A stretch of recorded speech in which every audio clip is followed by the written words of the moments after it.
Algunos mensajes llegan a través de nuestro canal YouTube La Mañana en Camino, canal que pedimos que se suscriban. La Yaya dice, hola, buenos días. Si no ponen el dinero, si no confían a todos, confinan a todos, supongo, es imposible. El dinero está, la voluntad de lo más necesario, lo dice el mensaje a través del, repito, canal YouTube La Mañana en Camino.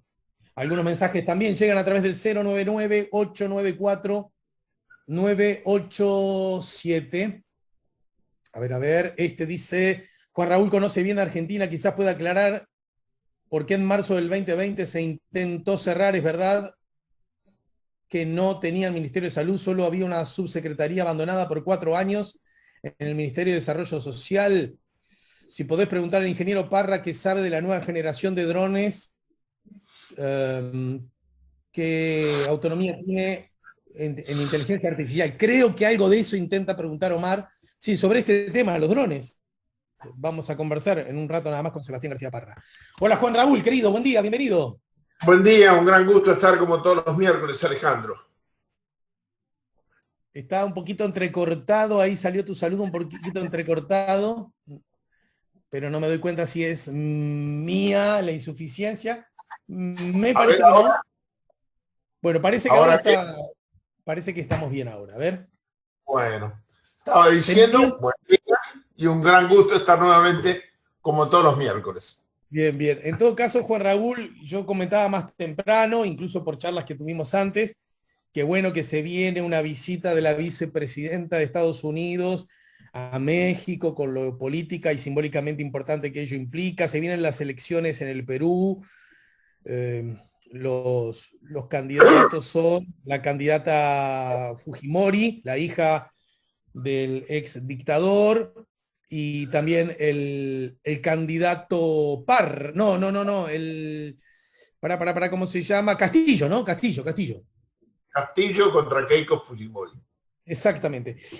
Pero en ese contexto, antes de todo eso ocurrió, incluso lo habíamos anunciado al final de la charla que tuvimos la semana pasada, fuiste citado por la Fiscalía de Lesa Humanidad, una fiscalía que estudia justamente los crímenes vinculados a la lesa humanidad producidos en el marco del terrorismo de Estado, en calidad de testigo a propósito de crímenes, de delitos cometidos en el exterior, ¿verdad?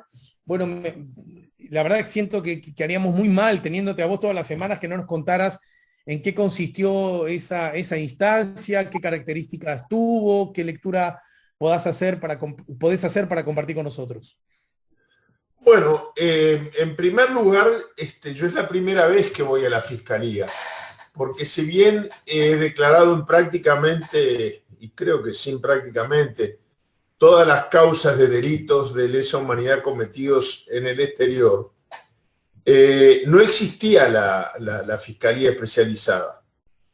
Por ejemplo, sobre el tema que a mí me tocó vivir más intensamente de joven, que fue el secuestro y posterior asesinato de Selmar Michelini y Héctor Gutiérrez Ruiz, concomitante con el asesinato de Barredo y Huaytlo y la desaparición de Manuel Liberov. Bueno, yo había estado esa misma noche en que fueron secuestrados con ambos, con Michelini hasta muy poquito antes de que lo secuestraran. Entonces yo he declarado entonces estas causas acá, en Argentina, también en la comisión investigadora que hizo el Parlamento en el año 85. Y para mi sorpresa, el fiscal Preciavale tenía toda esta información, la manejaba hasta con una frescura de inmediatez, de recuerdo, casi que superior que la mía. Yo llevé todos los papeles. Yo tenía en esos años, que es raro, yo le decía al doctor Preciavale que todavía no sé por qué lo hacía, porque era muy joven, pero al acabar el día yo anotaba todo lo que había ocurrido minuto a minuto. Ajá. Entonces, por ejemplo, del 18 al 23 de mayo, ¿sí?, desde que desaparecen hasta que ya los llevan sus restos al vapor de la Carrera para ser sepultados en Montevideo, yo tengo anotado todo minuto a minuto. Yo me doy cuenta que para un investigador es muy importante. Pero yo quiero resaltar lo que fue la experiencia que fue para mí conocer la Fiscalía de Lesa Humanidad. No la conocía. Es más, el local, ¿me estás escuchando? Pues yo te veo como... Perfectamente bien, perfectamente bien. No, decía que yo conocía esa oficina de la época en que había sido la sede de la Fiscalía General de la Nación, cuando me desempeñaba en la Institución Nacional de Derechos Humanos. Íbamos a visitar ahí al fiscal Díaz, el actual, que sigue siendo fiscal general de la Nación. Pero yo no había visto allí instalada la Fiscalía de Lesa Humanidad. Entiendo. Y no creo que esté mal que yo diga que me impresionó muchísimo el equipo de trabajo, la dedicación, el compromiso con la verdad, y debo decirlo, la enorme calidez humana del fiscal Perciavale, porque son temas difíciles de abordar. Y si uno no encuentra un interlocutor que uno vea que capta lo que a uno le está pasando por dentro, es muy difícil hablar con libertad, sentirse cómodo para explayarse. Y en esto siempre que hay que explayarse. Yo ayer se lo decía al doctor Perciavale. Discúlpenme si yo en algunas cosas entro en muchos detalles, pero a veces los que tenemos piecitas del puzzle tenemos que respetar que solo el que tiene el puzzle completo puede saber qué piezas le faltan. Y de repente algo que para nosotros es muy importante, para el investigador ya es un dato que no le agrega nada, y un detallecito que nos puede pasar desapercibido, al investigador le permite juntar 5 piezas que estaban desarmadas. En ese sentido fue una charla muy larga. A mí no me da vergüenza a esta altura de viejo, me da menos vergüenza cosas que antes me daban.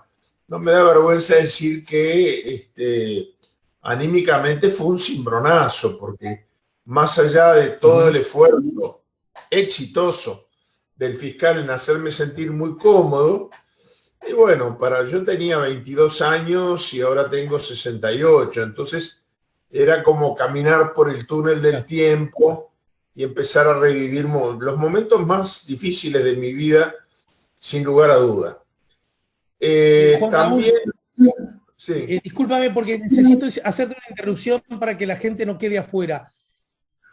Aunque resulte muy obvio y aunque implique llover sobre mojado, cuando estamos hablando de esos crímenes y esos acontecimientos que está investigando la Fiscalía, cuyo cargo está el doctor Perciavale, estamos hablando de los crímenes de el año 76 en Buenos Aires, de mayo del 76, la muerte el secuestro y el asesinato de 4 compatriotas, ¿no? ¿Estamos hablando de eso?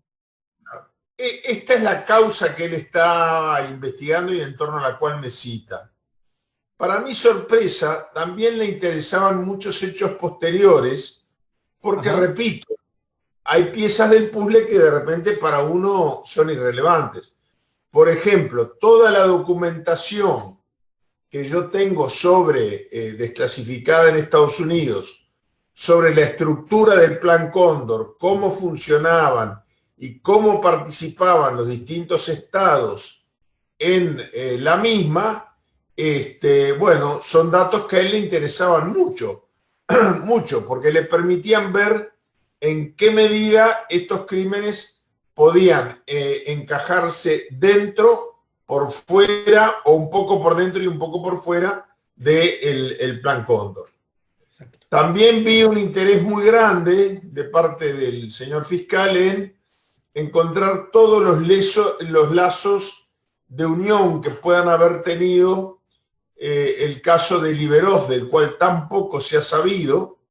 Él obviamente a mí no me va a decir si avanzó o no. Yo tuve la impresión de que había avanzado mucho.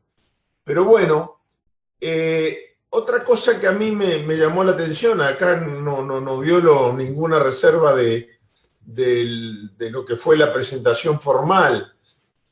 Él tenía mucho interés en conocer en la etapa previa a los secuestros cómo era el relacionamiento entre todos los involucrados, porque eso también ayuda a esclarecer mucho la verdad.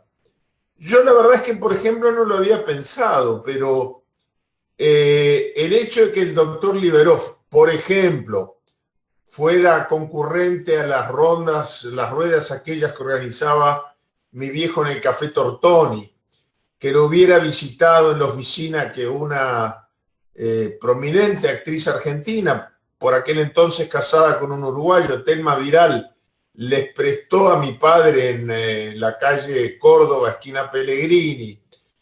Todos esos datos para él eran muy relevantes para tener una idea clara de cómo era la relación entre las víctimas antes de que ocurrieran los hechos. Él logró que en un tema tan difícil me sintiera muy cómodo, llevé mucha documentación, le prometí otra documentación que estoy juntando para enviarle, algunas le envié ayer, otras se la enviaré en el correr del día de hoy. Y bueno, yo te decía en la tanda que para mí fue una experiencia en el plano estrictamente humano un poco difícil. Capaz que uno se va poniendo viejo, pero es como volver a entrar en el túnel del tiempo y ir del presente a un pasado en que yo era muy joven y me afectó. Si yo te dijera lo contrario te mentiría. Me afectó mucho anímicamente revivir lo que siendo muy joven sin lugar a dudas fueron los días más tristes de mi vida. ¿Cuánto tiempo duró esa comparecencia tuya, Juan? Unas 2 horas más o menos. Unas 2 horas. A mí hasta me daba pena robarle tanto tiempo porque lo veo un hombre muy ocupado, pero lo que sí tuve es la sensación muy clara de 2 cosas. Hay una que me quedaba en el tintero. Una, de un trabajo muy profesional, muy sistemático, que está agregando elementos nuevos que no se conocían en las otras causas. La otra cosa que me impresionó mucho es la diferencia que tiene una indagatoria judicial con la vigencia del nuevo Código del Proceso que traslada la indagatoria a las fiscalías. Él en 6 meses ha armado todo un rompecabezas de estas causas que ocurrieron hace tantos años y donde muchos de los testigos ya no están. Él ha logrado ir armando algo muy, muy interesante. Me parece que lo que él logró avanzar en 6 meses en un juzgado con el Código Viejo no hubieran bastado más de un año. Ajá. Entendido. Y bueno, para terminar, si querés, con esto, una pregunta que por supuesto excede la escena estrictamente judicial, no corresponde, pero sí aplica para vos en la medida que fuiste testigo de esos acontecimientos con fuerte impronta política. Yo he escuchado cuando se habla de esos crímenes, incluso de gente que minimiza los crímenes cometidos por la dictadura en nuestro país, el terrorismo de Estado, incluso niega el Plan Cóndor, la idea de que en todo caso esos crímenes, esos delitos, fueron cometidos en Argentina por gente de Argentina, de la represión argentina, y que nada en eso tuvieron que ver los ilegales gobernantes de la época en nuestro país. Eso es una cosa que cada tanto se dice, se sugiere, se señala. ¿Algún comentario al respecto? Sí, eso es absolutamente falso. Ya hay incluso pronunciamientos judiciales en contrario, es decir, en cuanto a la autoría intelectual del crimen, fueron condenados por sentencia de primera instancia el expresidente Bordaberry, que nunca se le notificó porque la sentencia fue de fecha del mismo día de su muerte, y el canciller Juan Carlos Blanco, que sigue purgando su pena con arresto domiciliario por razones de salud.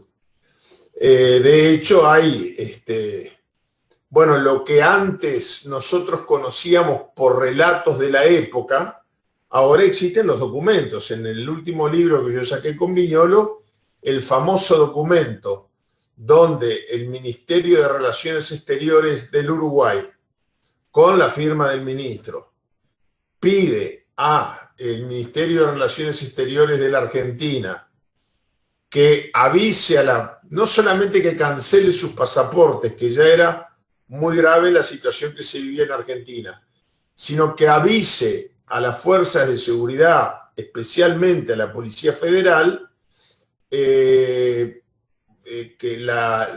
tanto Selmar Michelini como Gutiérrez Ruiz como Wilson Ferreira Aldunate eran personas muy peligrosas que pertenecían a la sedición.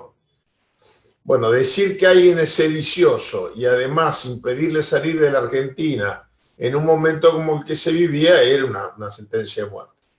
Ese documento después aparece en algunos relatos judiciales, porque el doctor Raúl Alfonsín nos cuenta a Federico Fasano, a mí personalmente, que fue a visitar al ministro Arguindegui y que el ministro Arguindegui le exhibe estos documentos, donde el gobierno uruguayo sostiene que son sediciosos. Pero lo que teníamos era ese relato. Luego se le interroga por oficio al doctor Alfonsín, que contesta muy vagamente, ya le pesaba la presidencia, en fin. Pero bueno, ahí tenés un aporte nuevo, que me estoy acordando que se lo tengo que mandar hoy. Si bien es cierto que en la respuesta en el juicio a Bordaberry y Juan Carlos Blanco, de los familiares de Gutiérrez Ruiz y Michelini, la respuesta de Alfonsín es más liviana, en la biografía de Alfonsín, de Raúl Muño, que yo tengo es la biografía oficial de Alfonsín, que yo tengo en mi biblioteca, él lo explica con lujo de detalles, tal como nos lo explicó en determinado momento a Fasano, en determinado momento a mí. Bueno, ese es un dato novedoso. Ahora, lo que no cabe duda es que el personal que estuvo a cargo del secuestro de Selmar y del Toba, que es el del que yo puedo dar testimonio, era personal argentino. Hay un episodio muy emblemático en todo esto, que es cuando empiezan a robar cosas de la casa de Gutiérrez Ruiz. Miran esa famosa foto de Sarabia de Poncho Negro, que conocida por el Uruguay entero, seas ballista, marxista, blanco, todo el mundo conoce la foto de Sarabia. La miraron y dijeron, esta debe ser la foto del abuelito, y la tiraron por un costado. Pero además el tono de voz es muy distinguible para un uruguayo. Pero esto no quiere decir que los que ejecutaron el crimen hayan sido los argentinos. Si bien es cierto que era una práctica usual en el Plan Cóndor, secuestrar y asesinar de inmediato, en el caso de Gutiérrez Ruiz y Michelini, por eso hay toda una investigación de por qué fue así, está demostrado ya que pasaron, por lo pronto se los llevaron el 17, el 20 empezó a correr el rumor y recién el 21 nos avisan de que están muertos. Pero lo cierto es que hay testimonios de gente que los vio en la automotora Orletti y que pasaron varios días de interrogatorio y que, se exhibían muestras de torturas que no eran típicas del Plan Cóndor. Es decir, que en este caso secuestraron a argentinos, pero ejecutaron la sentencia, por llamarle de alguna manera, efectivos uruguayos que fueron quienes los interrogaron. Bien, Juan, estamos casi en el final, pero en todo caso anticipándonos a asuntos que seguramente abordaremos la semana que viene. Se vienen las elecciones en el Perú y también una visita, tú lo dirás, incluso en condición de ex diplomático, una visita de alta importancia. La vicepresidenta de los Estados Unidos visitará a México, ¿no? Efectivamente, el miércoles tenemos muchos temas, porque el domingo se definirá la segunda vuelta en el Perú, y el lunes y martes, es decir, justo terminará el día previo a nuestro próximo encuentro, Kamala Harris, la vicepresidenta de Estados Unidos, estará de visita en México y Guatemala por el tema migratorio. Es la primer señal de algo, una luz a los navegantes en materia de política de Estados Unidos hacia América Latina de la administración Biden, que ha estado muy absorta en los temas de política doméstica. Y al mismo tiempo, sobre las elecciones en el Perú, si bien es cierto que las diferencias se han acortado mucho y considerablemente, yo vi los debates que fueron los últimos debates de la campaña el lunes pasado, organizados por el Jurado Nacional de Elecciones, así se llama en el Perú, y todas las encuestas siguen dando. Es cierto que algunas dentro del margen de error, pero siguen dando como favorito a Castillo. Esto, yo lo que me atrevo a adelantar es lo siguiente: si el triunfador es Castillo, la carrera política de Keiko Fujimori se termina porque ya van demasiados intentos por asumir la presidencia. Si por el contrario llegara a ganar Keiko, no cabe duda de que ha irrumpido en la política peruana muy atomizada un líder que viene de las poblaciones campesinas, maestro rural, que tiene un potencial aparentemente político de más largo aliento. Este es el único pronóstico que yo me atrevería a hacer a esta altura de los acontecimientos. Lo vemos entonces la semana entrante. Juan, te dejo un abrazo bien grande a vos y a los tuyos. Y lo dicho, nos reencontramos la semana próxima. Un abrazo muy grande y hasta el miércoles que viene.